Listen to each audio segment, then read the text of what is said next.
A Pakistani minister said that the new phase of sea cooperation between Pakistan and China is critically important for Pakistan to meet the food security challenge in the future.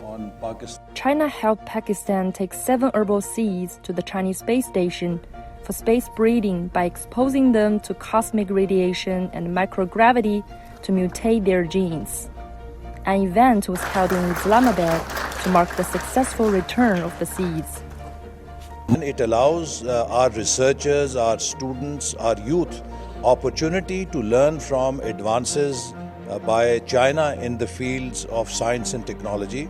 This way we have a shared community of shared destiny, a community of shared future, and I hope that our Pakistani scholars, students will take maximum advantage of this opportunity.